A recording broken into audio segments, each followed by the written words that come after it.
Morning বন্ধুরা, কেমন আছো? আশা করি ভালো আছো। রূপা শর্ট অ্যান্ড ব্লকের পক্ষ থেকে সবাইকে ওয়েলকাম। তো বন্ধুরা, আজকে তোমাদের একটা রেসিপি দেখাবো। এটা হচ্ছে কচুর শাক। কচুর পাতাটা শুধু আমি কিভাবে করব দেখাবো। আর যারা আমার ভিডিও দেখেছো নিশ্চয়ই জানো যে পাতাটা আমি নিয়ে এসেছিলাম মেঘের পালকের বাড়ি থেকে।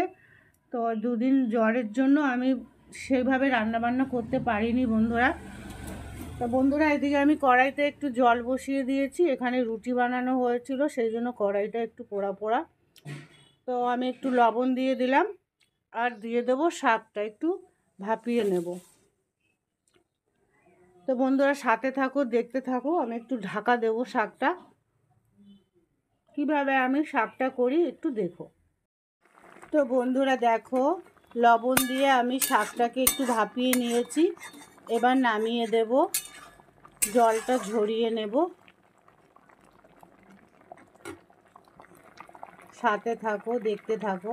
তো দেখো বন্ধুরা, শাকটা আমি জল ঝরিয়ে নিয়েছি। ভালো করে জলটা ঝরিয়ে নিতে হবে, নয়তো ওটা রান্না করার সময় জলটা শুকাতে চাইবে না। আর এদিকে আমি কড়াইতে তেল বসিয়ে দিয়েছি। তো বন্ধুরা, কড়াইটা রুটিটা বানিয়ে এরকম পোড়া পোড়া লাগছে, তোমরা মনে কিছু করো না। আর তেলটা গরম হয়ে গেছে। এই পর্যায়ে আমি দিয়ে দেবো একটু কালো জিরে ফোড়ন, দিয়ে দেব 4টে লঙ্কা, আর দিয়ে দেবো একটু রসুন কুচি।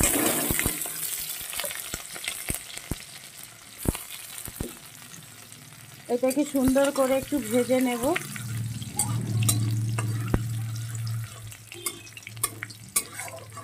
ভাজার পরে আসছি বন্ধুরা, এটা একটু ভাজা হতে থাকুক।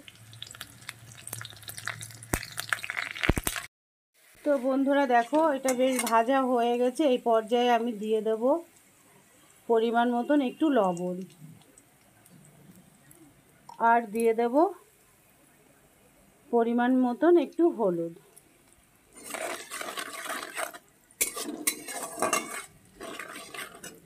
এটা দেওয়ার পরে এবার আমি দিয়ে দেব শাকটা।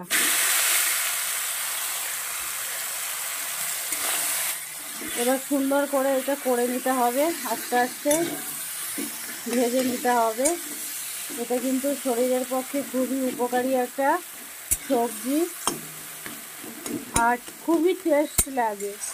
তোমরা কচুর পাতা এইভাবে আমরা বড়া করেও খাই, এইভাবেও খাই রসুন দিয়ে, খুবই ভালো লাগে।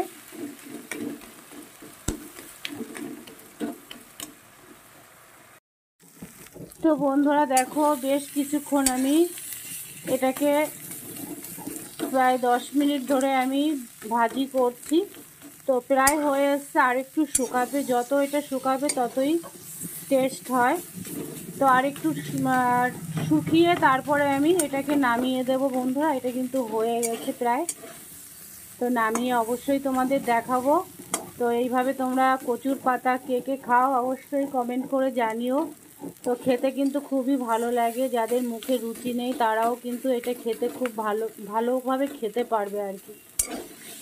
তো কদিন ধরে জ্বর মুক্ত, ওই জন্য আমি কচু শাকটা নিয়ে এসেছিলাম, কিন্তু সময় পাইনি বানাতে, আজকে বানালাম। তো অবশ্যই তোমরা জানিও, আর নামিয়ে একবার অবশ্যই দেখাবো। দেখো বন্ধুরা, কচু শাক আমার রেডি। আর কেমন হয়েছে অবশ্যই জানিও। এটা খেতে কিন্তু খুব দারুণ লাগে গরম ভাতে। তো তোমরা এরকমভাবে কচুর পাতাটা করে খেতে পারো। আমি কোনো কচুর ডগাটা আমি দিইনি, শুধু কচি কচি পাতাটা আমি তো তুলে নিয়ে এসেছিলাম নিজে হাতে তুলে এনে নিজে হাতে করলাম। তো কেমন হয়েছে অবশ্যই জানিও। আর বন্ধুরা, এই কচু শাকের রেসিপিটা শুধু দেখালাম তোমাদের আজকে। তো ভিডিওটা আর বড় করব না। তোমরা সকলে ভালো থেকো, সুস্থ থেকো। আর এখানে আমার ভিডিওটা সমাপ্ত করছি। Bye, tata.